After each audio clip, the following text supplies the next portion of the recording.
Hi everybody, my name is Warranties and today we'll be going over Starbucks. The topic of the article that we chose was Starbucks says cutting shop staff in favor of automation has failed. Um, Rose will be going over Chapter 6 Distributed Technologies, Hong will be going over Chapter 7 Leading Change, and Caleb will be going over Connected Factfulness, Single Perspective, and Generalization.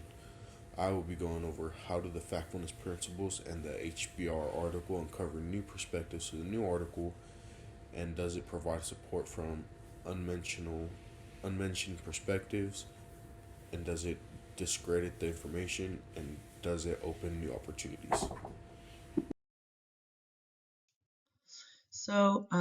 My name is Rose, and I'll talk about the connection to chapter 6.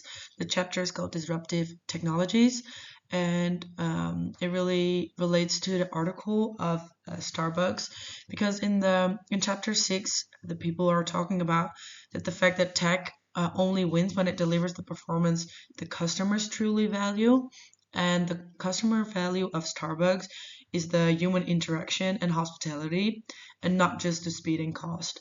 And with automation, what the article is about, they're mostly talking about the speed and the cost and the optimization of that.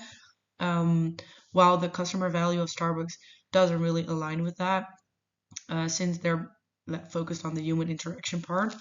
And the siren system boosted an attribute Starbucks cared about, which is throughput and cost, but under-delivered on what many customers want. And what the customers want stays really important. So for the future development, automation may still win, but in different market first. Starbucks is not really a good example of a store that should focus on automation really quickly. The tech should be like behind the bar, not instead of the barista, because that takes away the customer value of the company. Um, the chapter would predict Starbucks will use tech as supporting, and not just instead of the human interaction and hospitality, what they stand for. Next, we'll talk about Carter's article, Leading Change. It looks at why so many big companies fail when they try to change. Studied more than 100 companies like Ford and British Airways. Most of them didn't reach the goals because they rushed the progress or didn't involve their people enough. He explained that change takes time. It has to go step by steps. When leaders skip the early stages, like building urgency or forming a strong team, effort lose energy. Color lists 8 main mistakes, from poor communication to failing to make change or to the part of the company culture that is necessary. His main point is simple.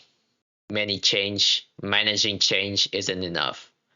Leaders have to inspire it. People have to see the reason for change and it have to make it part of how they work every day. And that brings us to Starbucks' recent admission that its automation plan has failed. It perfectly illustrates Color's framework. The company is trying to transform itself by reducing staff and relying more heavily on machines, and in the process, believing that automation will increase efficiency and cut costs. But in reality, it weakened the brand's most important element, the human connections. According to Cotter, Starbucks skipped some of the earliest and most crucial steps in the transformation process. Uh, there was no shared vision that motivated employees or reassured customers about what this change meant. Communication from leadership was limited, and the company didn't build a strong coalition of store managers and baristas to continue to guide the change at the ground level.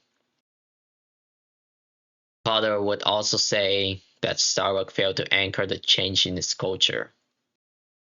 The company's identity has always been built on friendliness, warmth, conversation, and communities, and these qualities cannot be automated. Honestly, uh, to fix this, Starbucks now needs to rebuild its vision around technology that enhance rather than replace its people. By empowering employees, restoring customer relationship, and aligning innovation with culture, Starbucks can create lasting change, the kind of transformation that Carter reply as Carter thinks that's the real leadership in action. Hello, my name is Caleb Davis, and I will be presenting to you the connection points to factfulness. The first one is single perspective, and this I would relate to Starbucks' failure came from relying on one solution, which is automation to fix complex issues of customer service and store efficiency. And the second point would be this reflects a single perspective instinct because a company used a hammer approach instead of using a variety of tools and viewpoints to balance technology with human interaction. The next point is going to be generalization.